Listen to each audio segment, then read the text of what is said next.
Baik,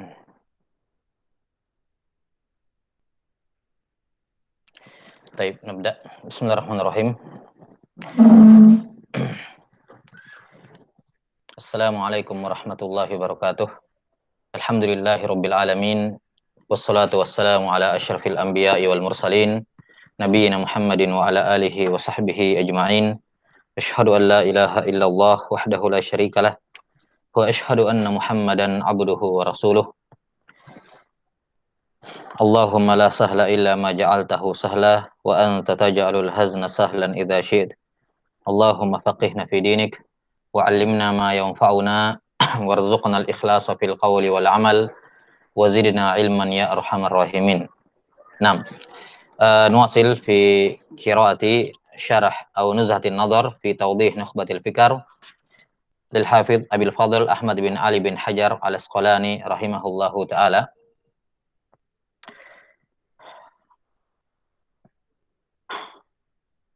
طيب.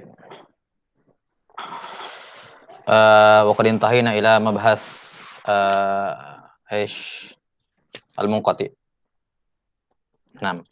المعلق عفوا المعلق. نعم.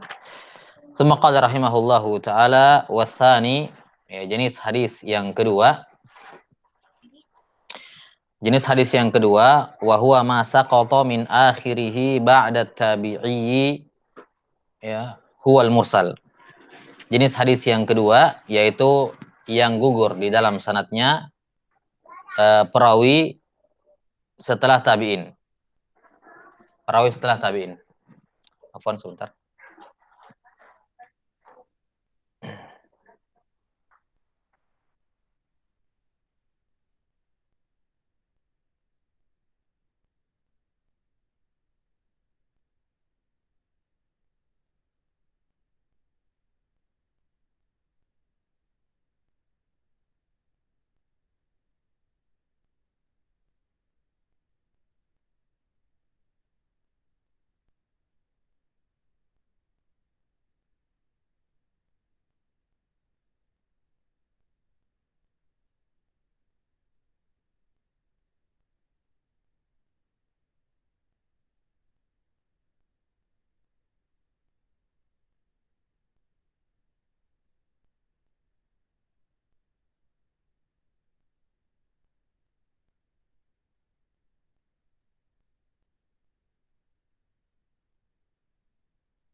Kata beliau rahimahullahu taala, jenis hadis mardud yang kedua yang disebabkan gugurnya perawi setelah tabi'in, ya. Huwa ma saqata min akhirih ba'da tabi'i, setelah tabi'in. Yang dimaksud di sini adalah setelah tabi'in, ya, langsung Rasulullah sallallahu alaihi wasallam. Itu yang dimaksud di sini. Setelah tabi'i langsung Rasulullah sallallahu alaihi wasallam. Maka setelah tabi'i inilah yang gugur. Inilah yang gugur. Jenis hadis seperti ini dikatakan huwal mursal. Wa suratuhu, surahnya, ay yaqula tabi'iyyu sawa'un kana kabiran aw saghira, qala Rasulullah sallallahu alaihi wasallam kadza aw fa'ala kadza aw fu'ila bi hadratihi kadza wa nahwu dzalik. Ya, surahnya adalah seorang tabi'in berkata, ya, seorang tabi'in berkata, baik dia tabi'i kabir maupun tabi'i shaghir. Ini adalah qaulur rajih dalam permasalahan.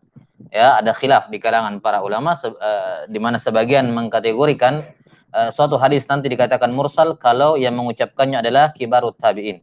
Kibar at-tabi'in. Was-sahih kata Ibnu Hajar, sebagaimana dikatakan Ibnu Hajar di sini, sawa'un kana kabiran aw shaghira. Ya, bahwa mursal adalah ucapan tabi'i baik dia kabir atau shaghir. Wa tabi'i, sebagaimana yang akan disebutkan pembahasannya nanti insyaallah taala pada pembahasan hadis al-maqtu', bahwa tabi'i adalah man laqiyas sahabiyya wa mata 'alal Islam. Man laqiyas sahabiyya wa mata 'alal Islam. orang yang berjumpa dengan sahabat dan meninggal di atas al-Islam. Dan di sini zahirnya Ibnu Hajar rahimahullahu taala menyebutkan tabi ada dua, kabiran wa saghiran, dan ini tentunya mimbab mimbab tasamu saja atau mimbab tajawuzan. Wa illa dalam Taqribut Tahdzib beliau rahimahullah membagi tabi'in menjadi tiga tingkatan. Ya, sigar, wasat, sama kibarut tabi'in. 6 kibar tabi'in. Di mana perbedaan ataupun 6 dhabit antara kibarut tabi'in dengan sigarut tabi'in. Kapan seorang tabi'i dikatakan kabir atau sogir? Patokannya adalah pada jumlah riwayat dari sahabat. Kalau kebanyakan riwayatnya itu dari sahabat, ada dari tabi'in tapi sedikit, tidak sebanyak riwayatnya dari sahabat, maka dikatakan dia tabi'i kabir. Adapun kalau riwayatnya yang terbanyak dari sesama tabi'in, ada riwayatnya dari sebagian sahabat tapi tidak banyak, maka ini dikatakan tabi'i sogir. Nah, semisal tabi'i kabir seperti misalnya Sa'id ibn Musayyab, kemudian Qais bin Abi Hazim, kemudian juga masalah Muhammad ibn al-Munkadir. 6. Sementara sigarut tabi'in semisal Al-Hasan Al-Basri, kemudian Az-Zuhri, ya. Az-Zuhri juga termasuk dari sigar at-tabi'in. 6. Rahimahumullahu taala. Kata beliau surah dari mursal adalah ketika seorang tabi'i secara mutlak dimanapun tabaqat tingkatan tabi'i tersebut, yang penting dia tabi'i, si tabi'i mengatakan qala Rasulullah sallallahu alaihi wasallam kadza au fa'ala kadza au fu'ila bi hadratihi kadza. Ya, si tabi'i mengatakan apa? Rasulullah sallallahu alaihi wasallam bersabda demikian, atau melakukan demikian, atau dilakukan di hadapan beliau ketika beliau hadir ada sahabat yang melakukan sesuatu. Nah, dan yang mengucapkannya ini adalah seorang tabi'in. Ya, tentu saja ini sanadnya terputus karena tabi'in tidak berjumpa dengan Rasulullah sallallahu alaihi wasallam, dan tabi'in juga tidak melihat kejadian yang diperbuat oleh sahabat di sisi Rasulullah sallallahu alaihi wasallam. Ya. Jelas ya? Maka ini inti ataupun surah dari at-tabi'i. Surah dari al-mursal, yaitu qaulu tabi'i au ma adhafahu tabi'iyyu ila Rasulillah sallallahu alaihi wasallam. Kita bisa buat ta'rifnya seperti itu. Bahwa hadis al-mursal adalah ma adhafahu tabi'iyyu ila Rasulillah sallallahu alaihi wasallam. Apa yang diidhofahkan oleh tabi'in kepada Rasulullah sallallahu alaihi wasallam. Iya, sallallahu alaihi wasallam. Taib, ini masuk dalam kategori al-mursal. Taib. Kemudian kata beliau rahimahullahu taala, selanjutnya bahwa al-mursal ini intinya adalah setelah tabi'in, intinya adalah seorang tabi'in langsung meriwayatkan dari Rasulullah sallallahu alaihi wasallam. Maka mursal yang dipandang adalah di mana gugurnya perawi tersebut. Tidak ada urusannya dengan berapa rawi yang gugur. Intinya selama tabi'in tersebut langsung kepada Nabi sallallahu alaihi wasallam, maka itu dianggap mursal. Ya, mursal. Ya, baik yang gugur itu misalnya 2 orang atau 3 orang atau 4 orang atau 5 orang, ya. Ini semua dihukumi al-mursal. Taib. Kata beliau rahimahullahu taala, wa inna ma dzukira min qismil mardudi lil jahli bihalil mahdzuf.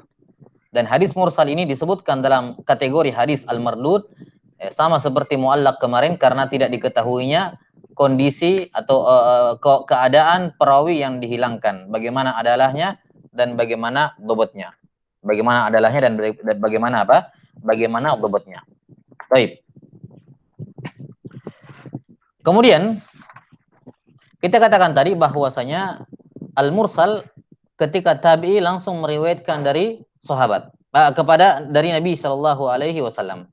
Ketika tabi'i langsung meriwayatkan dari Rasulullah sallallahu alaihi wasallam. Nah, di sini ada kemungkinan tentunya. Mungkin ada yang bertanya, bukankah setelah tabi'i atau perantara antara tabi'i dengan Rasulullah sallallahu alaihi wasallam adalah sahabat, ya, adalah apa? Sahabat. Karena itulah sebagian ada yang mendefinisikan bahwa mursal itu adalah masa qata fi isnadihi sahabiyun. Ya. Hadis yang gugur dalam sanadnya sahabat. Dan ini tentunya ta'rif yang kurang tepat. Ta'rif yang kurang tepat. Kita katakan memang ada kemungkinan yang gugur itu sahabat, tapi ada juga kemungkinan yang gugur itu bukan sahabat. Bukan sahabat. Nah, karena adanya ihtimal seperti ini, maka al-asal adalah al-ihtiyat. Hukum asal pada hadis Nabawi adalah al-ihtiyat. Seorang harus berjaga-jaga. Asalnya itu bukan hadis Nabawi sampai kita pastikan terpenuhi semua syarat-syarat makbul, syarat-syarat kubul. Ya, syarat-syarat apa? Al-qabul. Nah, kapan tidak terpenuhi, tidak dipastikan terpenuhi seluruhnya, maka al-asal al-ihtiyat. Yani tidak boleh dinisbatkan kepada Rasulullah sallallahu alaihi wasallam. Karena itulah di sini Al-Hafidz Ibnu Hajar menjelaskan. Kata beliau li'annahu, karena yang gugur itu perawi yang hilang antara tabi'in dengan Rasulullah sallallahu alaihi wasallam itu yuhtamalu ayyakuna sahabiyan. Ya, ada kemungkinan dia sahabat, taib, tidak ada masalah. Ya. Tapi wa yuhtamalu ayyakuna tabi'an. Tapi ada juga ihtimal dia seorang tabi'in. Berarti 50-50. Ya kan? 50-50.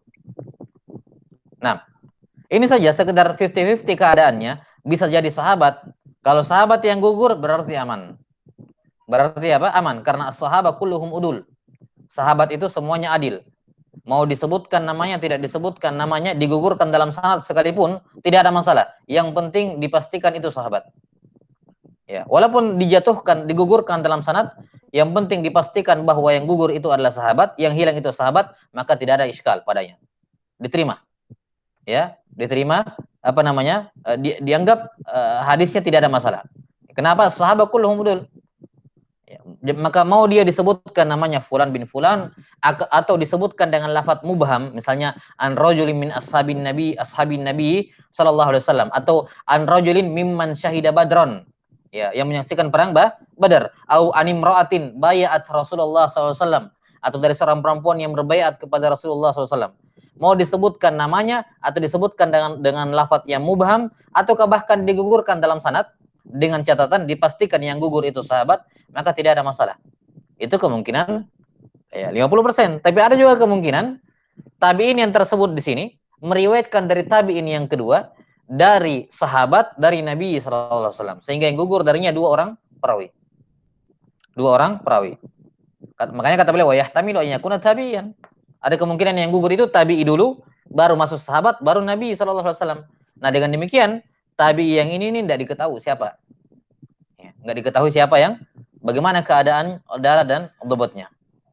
Ya, jelasnya ini 50-50. Selanjutnya kemungkinan 50-50 ini berkurang lagi. Kata beliau wa alasani. Kalau kita mengambil kemungkinan yang kedua, apa kemungkinan yang kedua? Yaitu kalau si tabi'in satu meriwayatkan dari tabi'in dua dari sahabat dari Nabi sallallahu alaihi wasallam. Baik.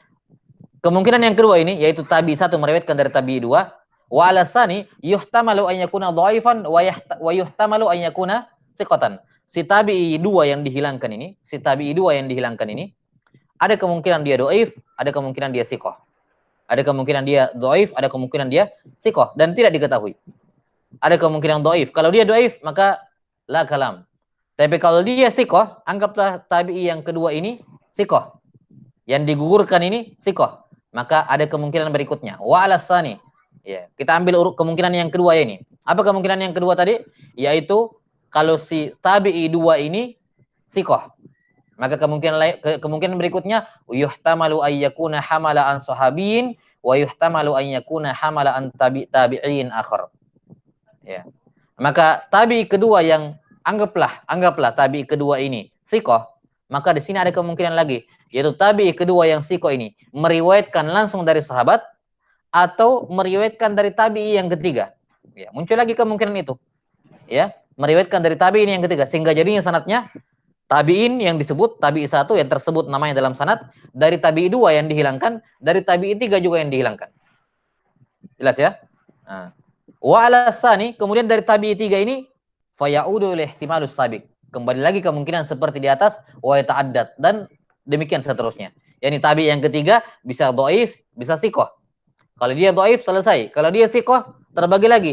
Imma dia riwayatkan langsung dari sahabat atau riwayatkan dari tabi yang keempat dan demikian seterusnya. Jadi ihtimal ini panjang. Karena itulah kata Ibnu Hajar rahimahullahu taala, amma bit tajwizil aqli fa ila ma la nihayati lahu. Ma la nihayata lahu. Kalau kita berbicara mengenai kemungkinan akli, yakni secara akal berapa susun kemungkinan ini? Tabi'in meriwayatkan dari tabi'in, meriwayatkan dari tabi'in, dari tabi'in. Nah, ini kalau secara akli la nihayata lahu. Kita bisa teruskan itu pembagian kayak tadi. Ya, tabi'i 3, ya. Sikoh terbagi lagi. Imma dia riwayatkan dari sahabat, dari tabi keempat. Dari tabi keempat terbagi dua, doif atau sikoh.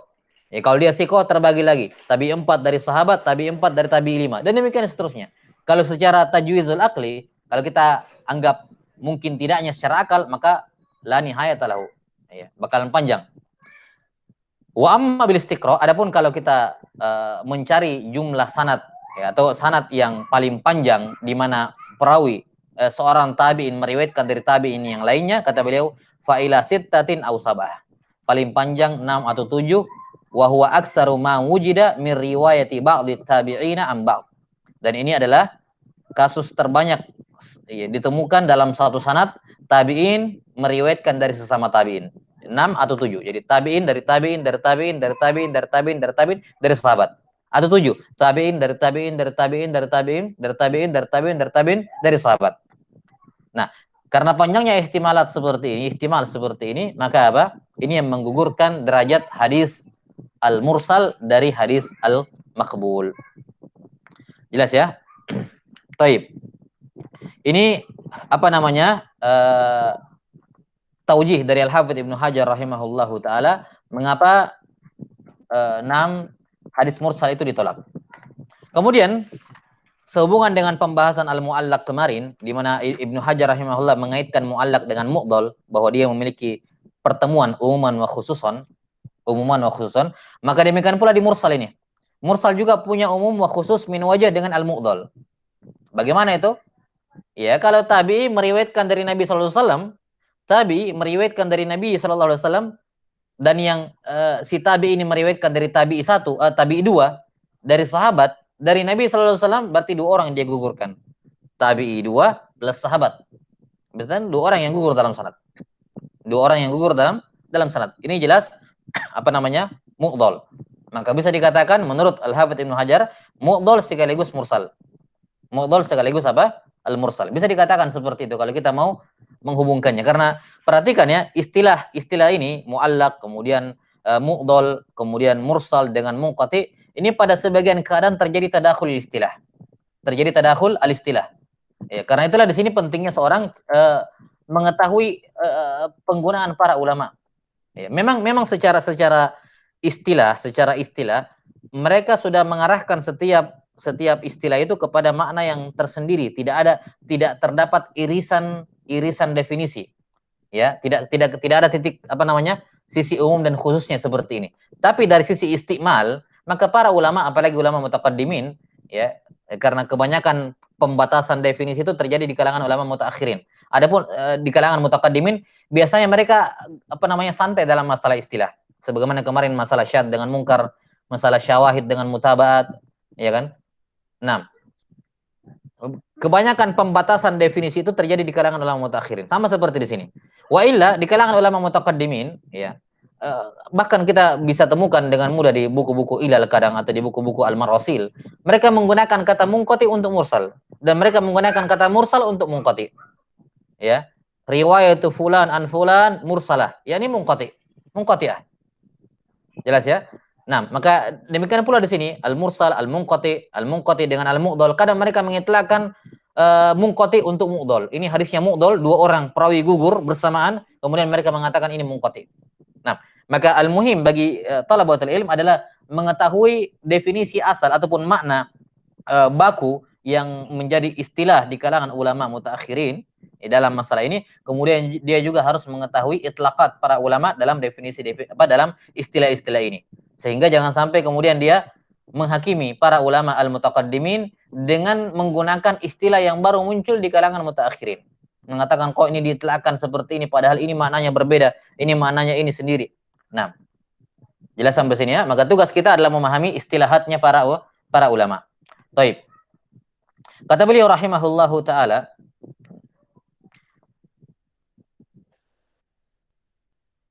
nah, maka di antara bentuk mursal ada yang merupakan bentuk mu'dhal. Di antara bentuk mursal ada yang merupakan bentuk bentuk mu'dhal. Nah, kemudian di antara bentuk apa namanya al-mursal sebagaimana disebutkan oleh para ulama, di antara bentuk mursal ini disebutkan oleh Imam Al-Hakim rahimahullahu taala dalam Ma'rifah Ulumil Hadis, ya. Di antara bentuk mursal adalah seorang tabi'in mengucapkan ucapan yang apa namanya tidak mungkin dari akal. Ya, la majara lil ijtihad fiha. Misalnya seorang tabi'in berkata, qala Musa misalnya.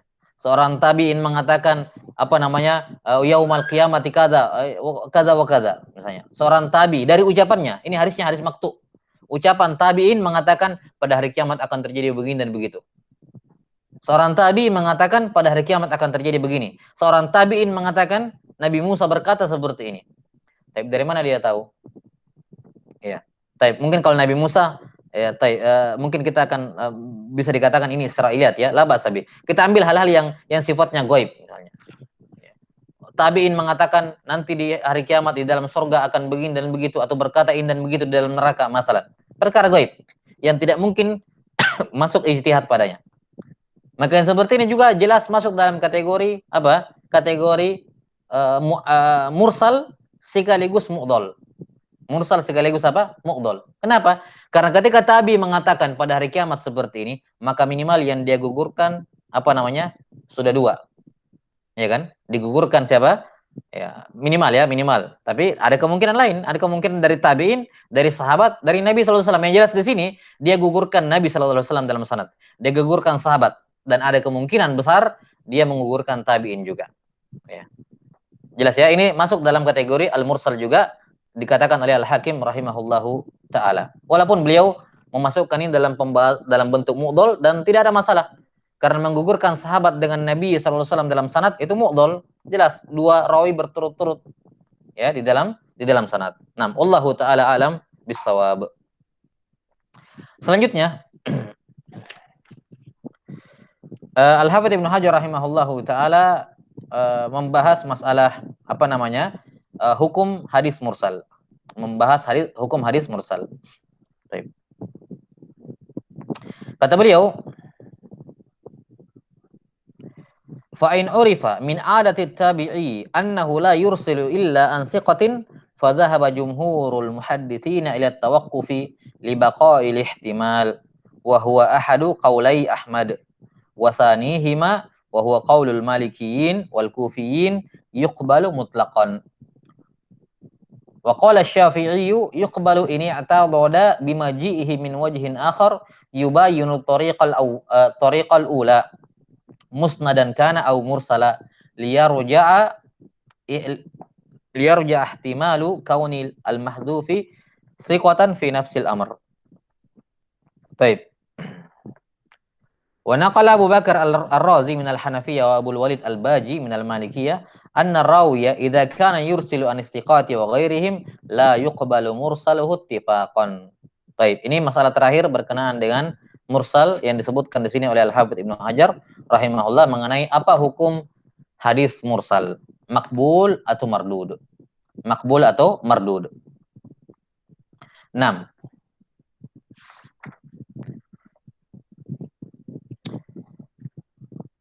Kata beliau rahimahullahu taala, sebentar,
Taib. Nah, jadi di sini Al-Hafidz Ibnu Hajar rahimahullah menukil beberapa pendapat. Ya. Pendapat yang pertama, ya jelas pendapat yang pertama adalah ditolak.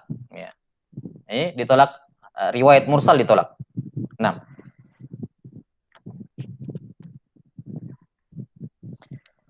kata beliau rahimahullah, fa in urifa min adati tabi'i annahu la yursilu illa an thiqah, fa dhahaba jumhurul muhadditsin ila tawaqqufi li baqa'il ihtimal wa huwa ahadu qauli Ahmad. Baik, sebelumnya di sini Al-Hafidz Ibnu Hajar rahimahullah sudah memberikan pembatasan. Ya, ini hal yang penting dipahami. Kata beliau, jadi khilaf di kalangan ulama muhaddisin dalam masalah diterima tidaknya hadis mursal itu terbatas pada masalah seorang tabi'in yang dia la yursilu illa an thiqah, di mana dia biasa kebanyakan mursal yang dilakukan itu dari rawi-rawi thiqah. Adapun seorang tabi'in yang terkenal memursalkan riwayat dari siapa saja, kadang dari rawi thiqah, kadang dari rawi dhaif, bahkan mungkin banyak dari rawi dhaif, maka ini sepakat para ulama tidak hadis mursal yang enggak diterima. Ya, hatta menurut Malikiyah dan Al-Hanafiyah yang masyhur dari mereka, Al-Malikiyah dan Hanafiyah, masyhur dari mereka menerima hadis mursal.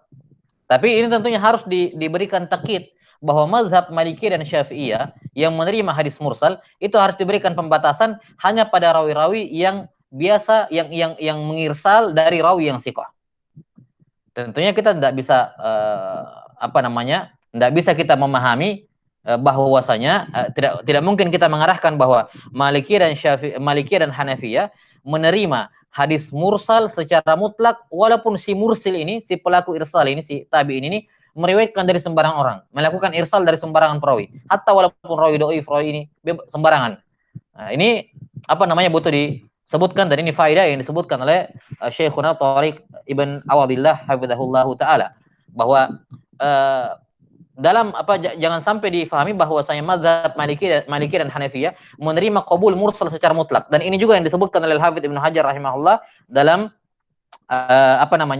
dalam An-Nukat, ya. Ini juga disebutkan oleh Ibnu Hajar rahimahullahu taala dalam An-Nukat, bahwasanya mazhab Malikiyah dan Hanafiyah yang masyhur bahwa mereka menerima khabar mursal atau hadis mursal mutlakon, ini tidak bisa dipahami seperti itu. Maksudnya adalah mutlakon kalau perawinya itu masyhur melakukan irsal dari rawi-rawi yang thiqah. Adapun yang melakukan irsal dari siapa saja, maka hatta Malikiyah dan Hanafiyah tidak menerimanya. Jelas sampai sini? Maka di sini Al-Hafidz Ibnu Hajar dari awal sudah memberikan pembatasan, fa in urifa min adati, namanya adat, kebiasaan. Artinya kalaupun ada sesekali dia pernah memursalkan dari rawi yang dhaif, maka la iskala fi, karena tidak ada seorang pun kecuali pasti pernah meriwayatkan dari rawi yang dhaif, siapapun dia. Hatta Imam Ahmad, Yahya bin Sa'id Al-Qattan, Imam Malik yang dikatakan la yarwi illa thiqah, pernah kedapatan atau pernah ketahuan beliau punya riwayat dari rawi yang dhaif. Nah, tapi adatnya, kalau adat tabi'in tersebut la yursil illa an thiqah, maka di sini khilaf. Jelas sampai sini? Nah, jumhur muhaddisin kata beliau tetap tawakuf. Tetap apa? Tawakuf. Ya, yakni tawakuf, ya, kita tidak bisa memastikan. Ya, ini intinya tawakuf sama seperti mardud. Dari sisi amaliyah sama-sama nggak diamalkan. Walaupun kan tawakuf lebih ringan dibandingkan mardud. Kalau mardud kan jelas ditolak. Kalau tawakuf kan ya ini kita tidak tolak tapi juga nggak terima. Cuman dari sisi aplikasi, dari sisi amaliyahnya sama-sama nggak diamalkan. Ya, ini kata beliau, kata Ibnu Hajar, jumhur al-muhaddisin. Ini pendapat yang pertama dari merupakan pendapat jumhur al-muhaddisin, yakni tawakuf pada hadis mursal semacam ini. Nah, kenapa? Libaqail ihtimal. Karena tetap ada kemungkinan yang tadi. Taib, anggaplah dia la yursilu an thiqah. Tapi kan tetap ada kemungkinan dia mursal dari rawi yang tidak thiqah. Ada. Walaupun memang adat dia, kebiasaan dia la yursilu illa an thiqah, tapi tetap saja pasti ada dia meriwayatkan dari rawi-rawi yang dhaif. Ada kemungkinan. Nah, adanya ihtimal seperti ini membuat jumhur muhaddisin yatawaqqafi. Ya, yatawaqqafuna fihi. Wa huwa ahadu qawlai Ahmad. Ini adalah salah satu dari dua pendapat Imam Ahmad. Wasanihima wa huwa qaulul malikiyin wal kufiyin. Al-kufiyin yakni Abu Hanifah. Masyhur ya. Dikatakan kufiyin, yakni dalam hal ini Imam Abu Hanifah rahimahullah. Beliau imamnya kota Kufah setelah Sufyan Ats-Tsauri. Setelah Sufyan Ats-Tsauri. 6. Kata beliau rahimahullahu taala, Wa huwa qaulul malikiyin wal kufiyin. Ya. Afwan, sorry sih. Nah. Sorry, imamnya kota Kufa juga ya, rahimahullahu taala. Nah. Namun yang dimaksud dengan kufin dalam hal pembahasan ini kufin identik itu jelas, yakni Imam Abu Hanifah karena beliau juga imam kota Kufa. Nah, kata beliau mazhabnya al-Malikiyin dan Kufiyin yakni al-Hanafiyah yuqbalu mutlaqan, diterima secara mutlak. Nah, dan ini yang kita katakan tadi diterima secara mutlak selama si perawi itu, si mursil itu memang adatnya meriwayatkan mengirsal dari rawi thiqah. Adapun kalau serampangan melakukan irsal dari siapa saja, ya maka ini hatta al-Malikin wal Kufin juga tidak menerimanya. Nah, karena itulah Ibnu Hajar rahimahullahu taala ketika beliau menyebutkan di sini wasani hima yuqbalu mutlaqan, ini mimbab tajawuz, yakni sekedar disebutkan global saja begitu. Ya. Karena kenapa? Selanjutnya beliau akan sebutkan kalamnya siapa? Ar-Razi dan Al-Baji yang merupakan wakil dari Al-Hanafi dan Al-Malikiyah yang menunjukkan bahwa bukan diterima secara mutlak, ada persyaratan. Jelas ya? Nanti kita akan tambahkan. Kemudian kata beliau rahimahullah, ini pendapat yang kedua. Pendapat yang ketiga, wa qala Syafi'i rahimahullah, ini pendapat yang ketiga, yakni yang mentafsil.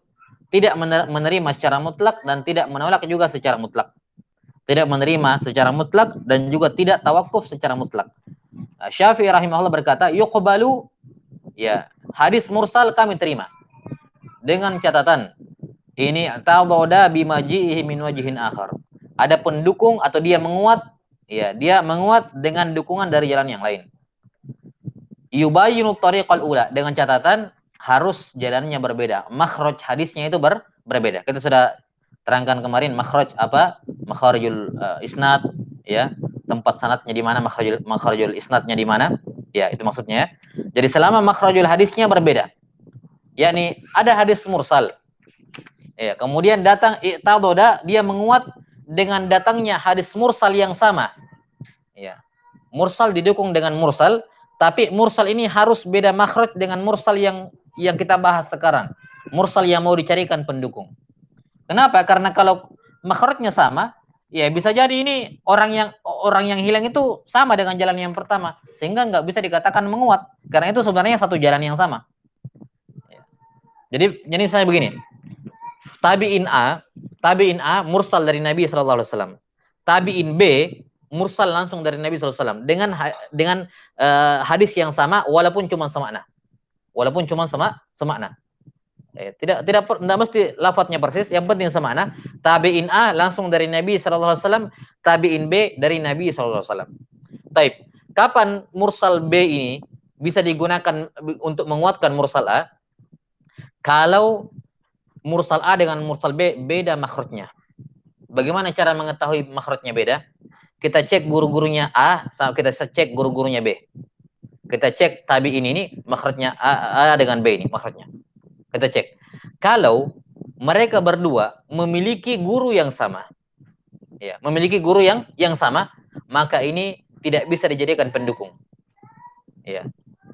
Tidak bisa dijadikan pendukung. Kalau A dengan B memiliki guru yang sama, kita periksa biografinya, type ini A dengan B, apalagi misalnya dia sekota ataupun berdekatan atau pernah berguru di kota yang sama misalnya, kemudian mereka memiliki kesamaan guru, ya, gurunya sama, maka di sini tidak bisa dijadikan penguat. Kenapa? Dikhawatirkan perantara di mursal A antara dia dengan Nabi SAW adalah orang yang sama dengan perantara di mursal B, yakni orang yang sama yang hilang ternyata. Kenapa? Karena keduanya berguru pada guru yang sama. Nah, kalau seperti ini kan tidak mungkin dijadikan penguat. Orang yang hilang sama, yang gugur sama. Maka yang bisa dijadikan penguat hanyalah kalau mursal B berbeda makhrajnya dengan mursal A. Dalam artian apa? A dengan B tidak pernah berguru pada guru yang sama. Kalau mereka berguru pada guru yang sama, dikhawatirkan yang hilang itu si rawi yang sama itu, guru bersamanya mereka. Sehingga kembalinya kepada satu makhraj. Jelas sampai sini ya? Nah, ini yang dimaksud di sini oleh Asy-Syafi'i rahimahullah, yubayinu tariqal ula. Ya, bisa didukung dengan mursal yang lain, tapi dengan catatan mursal yang lain itu berbeda jalannya makhrajul hadisnya dengan mursal yang pertama. Atau kata beliau musnad dan kana atau mursala, baik didukung dengan hadis musnad ataupun baik berupa musnad, yakni hadis disebutkan lengkap sanadnya, atau mursal juga. Yakni kalau ada hadis mursal didukung oleh hadis musnad, yakni bersambung sanadnya. Bersambung apa sanadnya? Nah, bersambung sanadnya. Namun guru di dalam hadis yang musnad yang bersambung sanadnya ini juga merupakan guru dari mursal ini, maka ada kekhawatiran. Tetap ada ihtimal, walaupun kita tidak bisa pastikan, tapi ada ihtimal jangan-jangan ini makhrajnya sama. Jangan sampai yang tersebut di sini, ini kan gurunya si fulan juga, jangan sampai itu juga dari jalan yang itu, jadinya sama. Nah, makanya catatannya, kapan ada mutaba'ah dari jalan yang lain, bagi si mursal ini, baik mutaba'ahnya itu musnad maupun mursal, syaratnya satu penting. Syaratnya penting apa? Adalah apa? Yubayinu tariqal ula. Tidak boleh sama makhrajnya dengan jalan yang pertama. Ya, jelas ya? Liyarjah ihtimalu kaunil mahdhuf thiqatan fi nafsil amr. Ya, untuk merajihkan ya, kemungkinan bahwa yang dihilangkan adalah rawi yang thiqah ya fi nafsil amr. Taib. Ini pendapat yang ketiga dari Imam Syafi'i rahimahullahu taala. Kemudian Al-Hafidz Ibnu Hajar membawakan kalamnya Abu Bakar Ar-Razi dan Abdul Walid Al-Baji. Ini sebagai takkid dari keumuman yang beliau sebutkan tadi dari mazhab Malikin dan Kufin yang mengatakan mursal diterima secara mutlak. Kata beliau, "Wa naqala Abu Bakr Ar-Razi min al-Hanafiyah wa Abdul Walid Al-Baji min al-Malikiyah anna rawiya idza kana yursilu an istiqati wa ghairihim la yuqbalu mursaluhu ittifaqan." Abu Bakar Ar-Razi dari kalangan Al-Hanafiyah dan Abdul Walid Al-Baji dari kalangan Malikiyah mengatakan bahwa perawi kalau dia biasa melakukan irsal dari rawi thiqah dan selain thiqah, maka tidak diterima mursalnya ittifaqan, sepakat. Jelas ya? Maka ini mentakid apa yang disebutkan tadi oleh Ibnu Hajar dari Maliki dan Kufiin yang mengatakan apa? Keduanya mazhab keduanya apa? Yuqbalu mutlaqan. Yani yuqbalu mutlaqan dengan catatan apa? Adatnya dia itu mengirsal dari rawi thiqah. Adapun kalau adatnya dari thiqah iya, dari selain thiqah juga iya, maka kata keduanya la yuqbalu mursaluhu ittifaqan. Yani kalimat ittifaqan di sini, perhatikan kalimat ittifaqan di sini setidaknya bermakna ittifaqul mazhab. Jadi menurut Abu Bakar Ar-Razi, sepakat mazhabnya dia, internal mazhabnya Al-Hanafiyah, mengatakan enggak diterima mursal seperti ini. Demikian pula sepakat internal mazhab Malikiyah, menurut Al-Baji, sepakat tidak diterima mursalnya rawi yang semacam ini. Ya, tabi'in yang mengirsal dari siapa saja. Jelas, maka ini mentakid kemutlakan yang beliau sebutkan sebagai pendapat yang kedua itu. Wa yuqbalu mutlaqan. Taib. Kemudian Al-Hafidz Ibnu Hajar rahimahullah berkata dalam Nukat Ibnu Salah, ini kita bacakan untuk memperjelas ya, kalamnya atau madhabnya Kufiin dan Al-Malikin dan Al-Hanafiyah ini, Al-Maliki dan Al-Hanafiyah.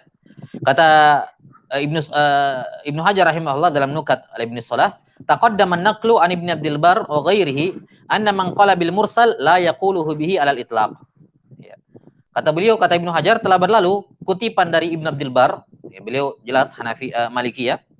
Telah berlalu kutipan dari Ibnu Abdul Bar dan selainnya bahwa ulama yang mengatakan diterima hadis mursal, ya dalam hal ini Maliki dan Hanafiyah, mereka tidak mengatakannya diterima secara mutlak, enggak. Bal syartuhu ayyakunal mursilu mimman yahtarizu fi riwayah. Bahkan mereka mempersyaratkan bahwa al-mursil, pelaku mursal itu harus orang yang milih-milih juga kalau melakukan irsal. Yakni apa? Hanya mengirsal dari rawi yang thiqah. Kebiasaannya. Kalaupun ada yang dhaif itu jarang. Tapi kebiasaan dia dari thiqah. Amma man kana yuksiru riwayata anid du'afa aw urifa min sya'nihi annahu yursilu anis thiqati wa du'afa fala yuqbalu mursaluhu ittifaqan. Ini. Adapun orang yang banyak meriwayatkan mengirsal dari rawi yang dhaif atau diketahui dia punya kebiasaan mengirsal dari rawi thiqat dan rawi dhaif, maka mursal orang seperti ini enggak diterima secara ittifaqan, kesepakatan. Wa mimman hakahu aidan Abu Bakar Ar-Razi min al-Hanafiyah, ya ini sudah disebutkan ya. Ya, 6 kemudian beliau mengkritisi apa? Itlaqnya Ibnu Salah rahimahullah yang mengatakan bahwa keduanya ya, Al-Maliki dan Al-Hanafiyah menerima mursal secara mutlak. Nah, ini sebagai sanggahan kepada pengitlakan Ibnu Salah. Taib, Allahu taala alam bisawab. Taib, jadi ini 3 mazhab dalam hadis mursal. Ada yang mengatakan diterima secara mutlak, dan ini pendapat dikatakan di sini oleh Ibnu Hajar jumhur al-muhaddisin, Dan ini juga disebutkan oleh Imam Muslim rahimahullah dalam muqaddimahnya, di mana beliau menisbatkan pendapat ini kepada pendapat sebagian ulama. Baik. Kemudian pendapat yang kedua adalah diterima ya secara mutlak, yakni dengan catatan tadi.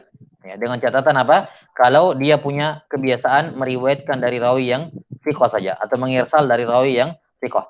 Nah, kemudian pendapat yang ketiga yang merinci. Ya, pendapat yang ketiga yang merinci, di mana ini merupakan pendapat Imam Syafi'i rahimahullah.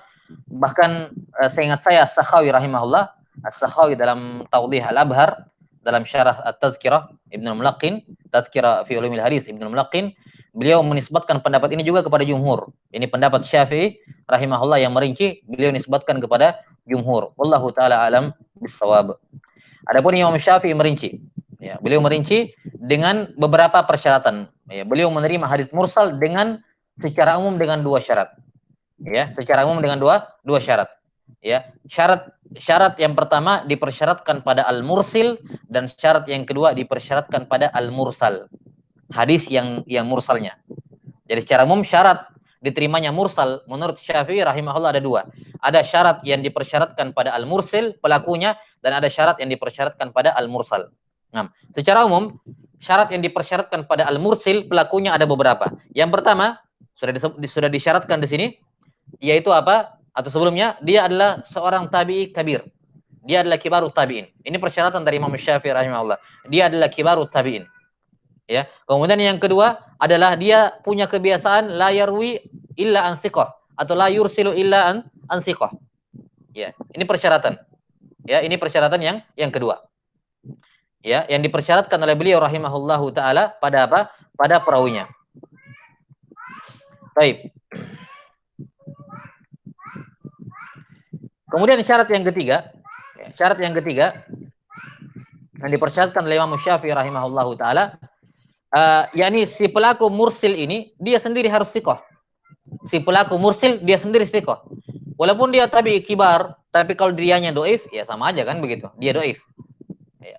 Namanya dia doif, berarti kan ditolak karena dia sendiri rawi yang doif. Nah, jadi syarat yang ketiga si mursil ini harus thiqah.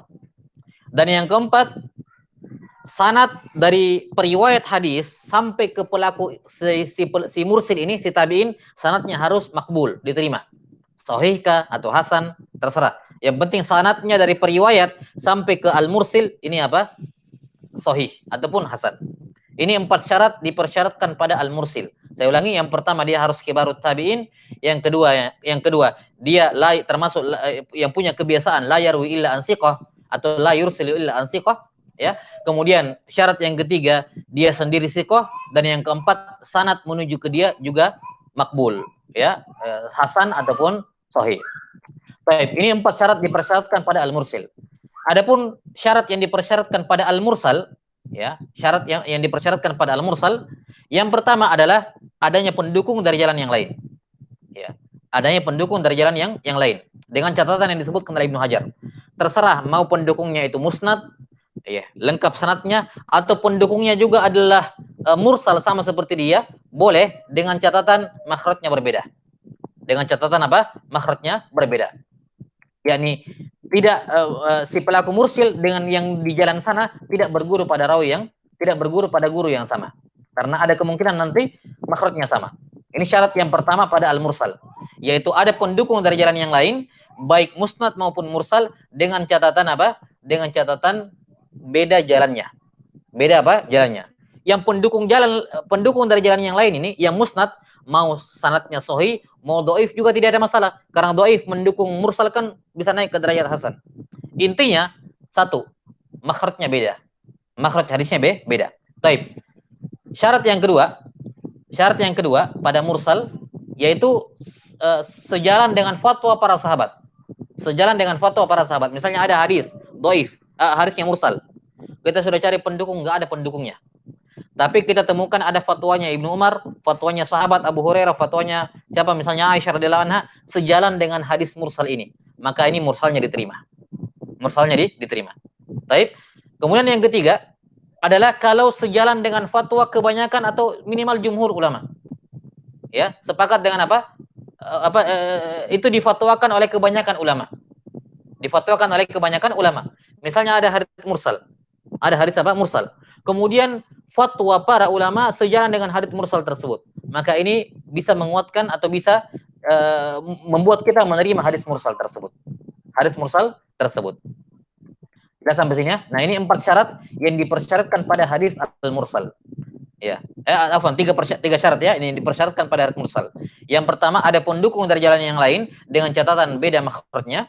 Kemudian yang kedua, sejalan dengan fatwa para sahabat atau sejalan dengan pendapat kebanyakan atau apalagi kalau semua ulama. Ya. Jelas ya, ini bisa menguatkan kita untuk berhujjah dengan hadis mursal. Taib, wallahu a'lam bissawab.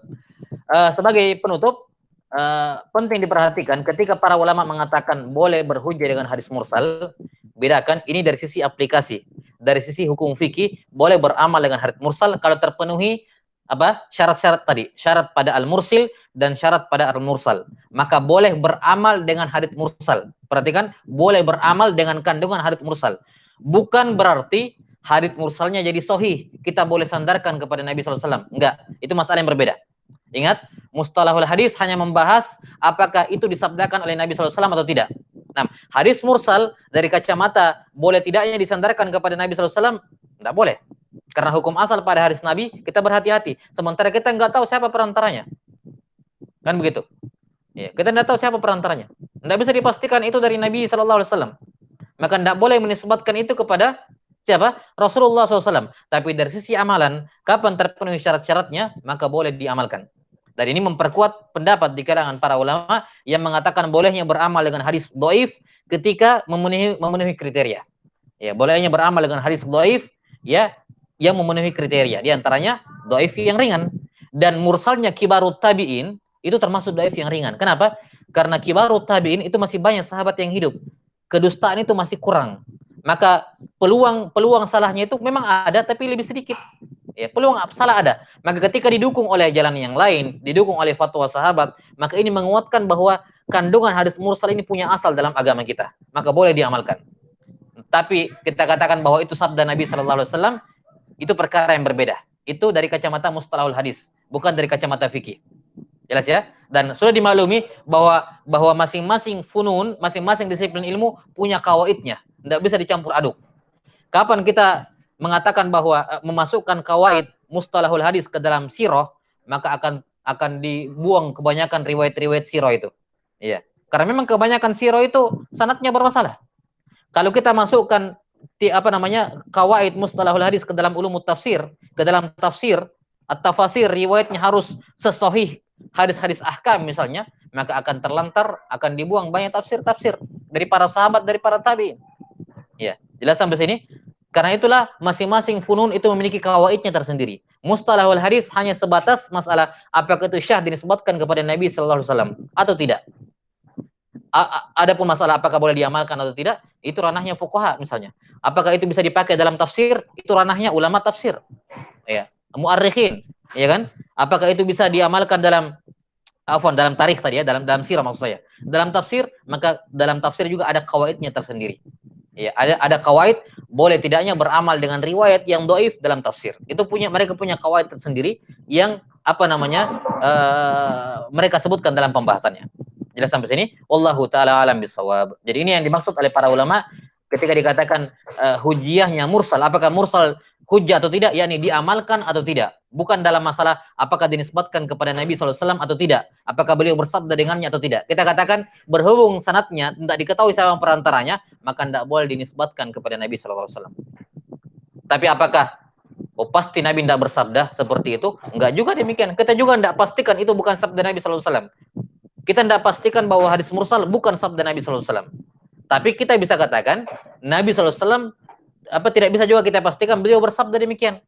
Ketika ada ihtimal seperti ini, maka hukum asal kita berhati-hati. Tidak boleh sandarkan kepada Nabi SAW. Adapun dari sisi amalan, ini perkara yang berbeda. Nah, Allahu ta'ala alam bisawab. Naktai bihadzal qadar wal ilmu indallah. Nas'alullah ta'ala yu'allimana mimma yanfa'una wa ayyanfa'ana bima 'allamana. Innahu waliyyu dzalika wal qadiru alaih. Subhanakallahumma bihamdik asyhadu an la ilaha illa anta astaghfiruka wa atubu ilaik. Walhamdulillahirabbil alamin. Assalamualaikum warahmatullahi wabarakatuh.